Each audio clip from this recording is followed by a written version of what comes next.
Buenas tardes a esta presentación de la asignatura Historia General de la Educación, impartida del primer cuatrimestre de la licenciatura en Pedagogía de la Universidad Alfa Lambda, Centro de Enlace Villa Victoria. En esta ocasión, la presentación está titulada Introducción a la Historia, como una panorámica al contenido que se estará trabajando dentro del currículo de la asignatura. Para comenzar esta presentación, es importante mencionar un concepto breve de historia. De manera particular, puntualmente podemos decir que es la ciencia que estudia el pasado de la humanidad. Por tal razón también se le conoce como la ciencia del pasado. Según el autor, el historiador Pierre Vilar, designa a la vez el conocimiento de una materia y la materia de este conocimiento. Es decir, la historia es tanto la ciencia que estudia el pasado como el pasado que es estudiado. Este juego de palabras podría parecer confuso, ¿sí? A manera que la historia es una ciencia que estudia el pasado, como el pasado que es estudiado. ¿Sí? Lo que les decía hace un momento, es la historia, la ciencia del pasado. ¿Por qué es importante definir la historia como una ciencia? Por la relación que marca con los diversos fuentes de los cuales va reconstruyendo la historia y permite conocerla de una manera lo más posiblemente objetiva.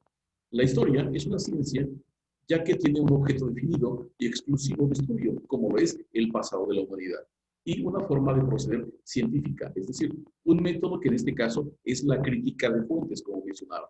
El conocimiento así obtenido tiene una lícita pretensión de objetividad, la aspiración de convertirse en verdad científica, pero también es falible, puesto que no formula verdades definidas. ¿Sí? Lo que les mencionaba, para poder ir entendiendo o conociendo o imaginando la historia, es importante que el historiador se base en fuentes de diversa índole, que le permitan ir reconstruyendo lo más cercano a la realidad, la historia que este objeto representa. Ahora, muy bien, ¿cuál es la finalidad o la utilidad de la historia? La historia, decíamos hace un momento, nos ayuda a comprender el presente. Así, para entender los hechos políticos, sociales, actuales, necesitamos conocer los que ocurrieron en el pasado. De manera, jóvenes, que para poder entender el presente es necesario, como decíamos en la primera sesión, conocer el pasado, para en este sentido poder construir de una mejor manera el futuro inmediato. El conocimiento de la historia nos ayuda a tener una visión crítica de los hechos y a no dejarnos engañar del presente, entendiendo que las circunstancias actuales son consecuencia del devenir de hechos pasados. En ese sentido, conocerlos y conceptualizarlos como consecuencias de hechos pasados, que si bien este conocimiento y reflexión nos va a permitir, como decía hace un momento, poder construir el futuro de una mejor manera. Para conocer los hechos ocurridos en el pasado, decíamos, los historiadores trabajan estudiando y contrastando las fuentes históricas. Pero, ¿cuáles son estas fuentes históricas? Una fuente histórica es cualquier resto material, cualquier vestigio que nos permita conocer un poco más acerca del paso del hombre por la humanidad. Pueden ser desde fuentes materiales, como son joyas, vestidos, armas, etcétera, o también documentos escritos, como cartas, testamentos, periódicos de la época, etcétera, o documentos orales, entrevistas o discursos de personas que estuvieron presentes en el momento al que nos referimos. También pueden ser gráficos, audiovisuales, pinturas, grabados, fotografías, etcétera. Estas fuentes históricas dan validez a la historia. Estas fuentes ofrecen al historiador una información sobre la actividad humana y, decíamos hace un momento, le permite reconstruir el pasado y no solamente reconstruirlo, sino sustentarlo. Mencionábamos la clasificación de las fuentes a través de las cuales la historia se va llegando de información. Pueden ser, decíamos, materiales, escritas, verbales o visuales. Algunos ejemplos de ellos, documentales o mapas, pruebas escritas. La historia oral puede ser, está dentro de las fuentes verbales o las visuales, como clasificamos las fotografías o algunas grabaciones audiovisuales. También es importante resaltar que la ciencia histórica se sirve de algunas otras disciplinas auxiliares para reconstruir el pasado. ¿En qué sentido? La arqueología, la paleografía, la epigrafía y la numismática, ¿qué es lo que aportan al conocimiento histórico? La arqueología, en un primer lugar, es una disciplina histórica que se ocupa del estudio de las sociedades del pasado mediante las fuentes materiales, es decir, casas, templos, teatros, museos que existieron, son objeto de estudio de la arqueología, y para ello utiliza una serie de técnicas denominadas método arqueológico. La paleografía, otra ciencia que apoya la historia, que es el estudio de documentos antiguos; la epigrafía, que se refiere al estudio de los textos escritos del pasado sobre soporte rígido; o la numismática, que es el estudio de las monedas. Continuando con la utilidad de la historia, según el origen de estas fuentes que proporcionan información a la historia, pueden ser de dos tipos: primarias y secundarias. Las fuentes primarias son aquellas que pertenecen a una época histórica, como mencionábamos: una moneda, una espada, un vestido, un diario, una fotografía, un anillo, etc. ¿Sí? Y las secundarias vienen a consecuencia de estas. Son las elaboradas a partir de las fuentes primarias en épocas posteriores, como un mapa o la descripción de una moneda que encontramos en un libro. Las primarias son las que se constituyen en el lugar de los hechos, y las secundarias, las complementarias que vienen de manera consecutiva. Aquí tenemos una clasificación gráfica de las fuentes históricas. Mencionábamos que hay primarias y secundarias. Las fuentes primarias se subdividen en pruebas no escritas y las pruebas escritas. Dentro de la primera clasificación de las fuentes primarias no escritas tenemos los monumentos, restos humanos o materiales, utensilios, edificios o testimonios orales. En la siguiente clasificación, las fuentes escritas primarias, encontramos ahí que son los tratados, documentos, periódicos, inscripciones o monedas, puede ser. Y dentro de las fuentes históricas secundarias, libros de historia, biografías, tratados de arte o estudios arqueológicos que se hicieron posterior a encontrar esos vestigios. Por ello, se constituyen en fuentes secundarias, fuentes históricas secundarias. Algunos ejemplos de estas fuentes históricas tenemos en pantalla. Un ejemplo de fuentes escritas, de qué manera son cuidadas y agrupadas. El trabajo en un archivo histórico, que también es la epigrafía, el estudio de documentos escritos. Continuamos con fuentes escritas, los diarios o periódicos de la época. Trabajo arqueológico para recolectar las fuentes primarias y poderlas documentar. Fuentes materiales. El análisis del laboratorio de esas fuentes materiales precisamente. Aquí podemos ver en pantalla desde la limpieza, clasificación de esas fuentes materiales encontradas de un trabajo arqueológico.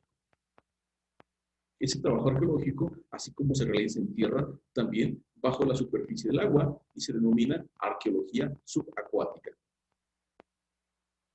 Estas fuentes que aportan información a la historia están resguardadas en museos de diversa índole. En esta ocasión tenemos en pantalla una muestra del Museo Arqueológico Nacional, una visión del Museo Arqueológico de la región de Murcia, y también dentro de las fuentes primarias tenemos las fuentes orales, las que van pasando de personas de manera directa.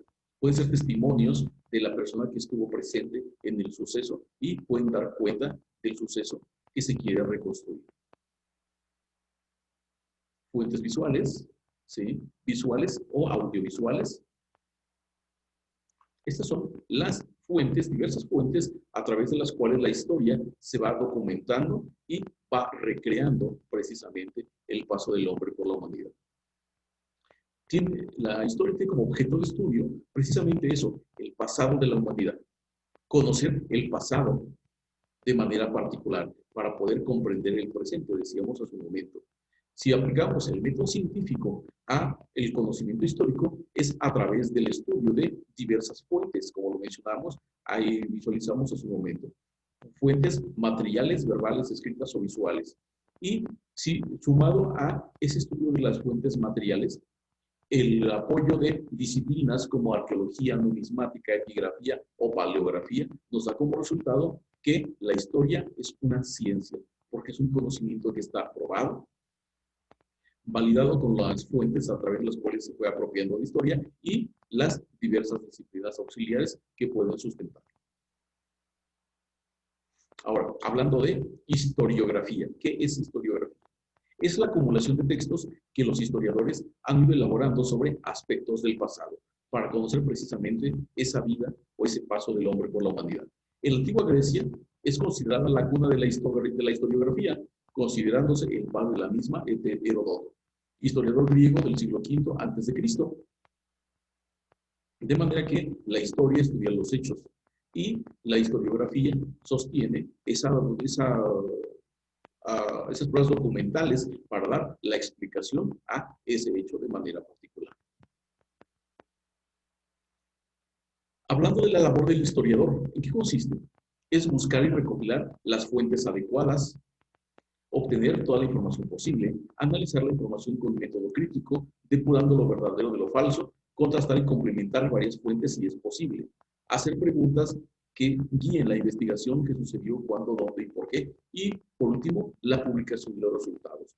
De manera, jóvenes, que la labor del historiador no es simple, ¿sí? Está basada en una ética, al igual que todas las profesiones, de manera que los resultados que va a dar a conocer tienen que ser sustentados, validados y lo más veraces posible.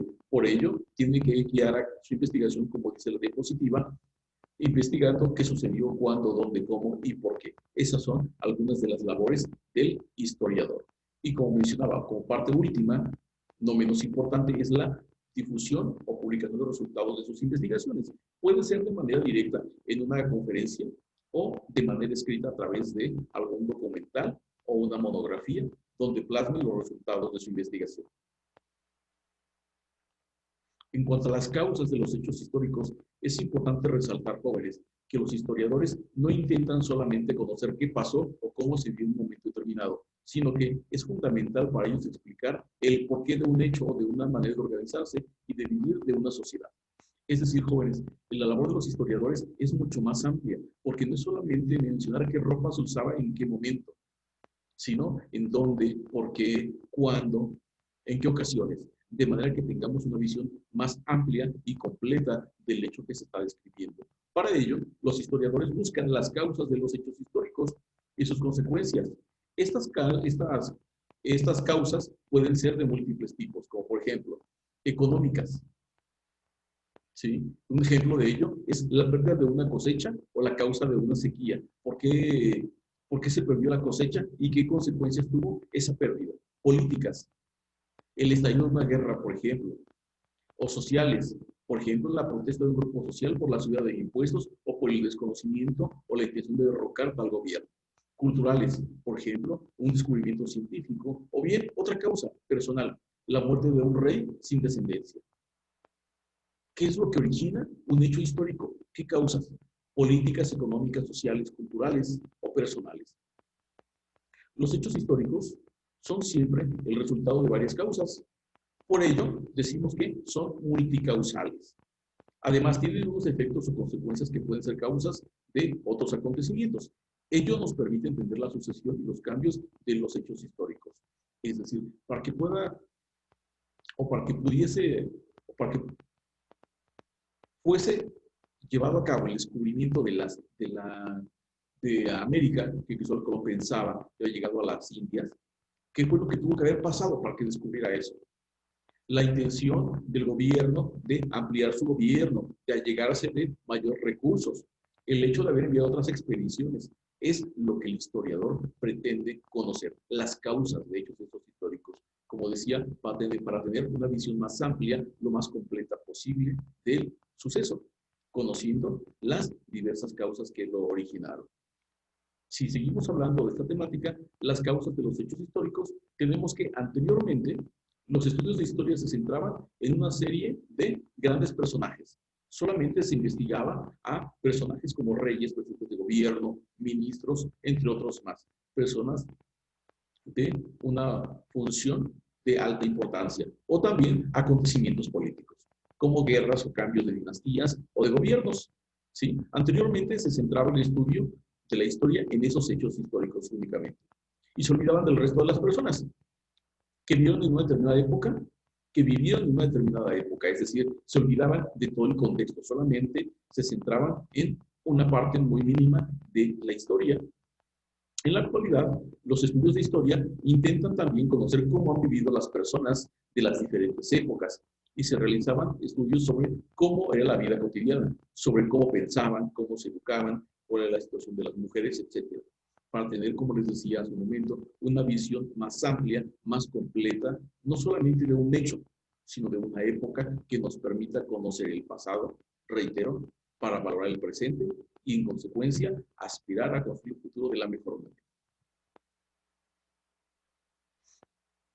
Para el estudio de la historia, el hombre ha dividido esta en diversas etapas. Diversas etapas han dividido, decía, el tiempo para poder estudiar con una mayor objetividad la evolución del ser humano desde su aparición hasta la actualidad. En primer lugar, la primera división y significativa es la división entre la prehistoria y la historia.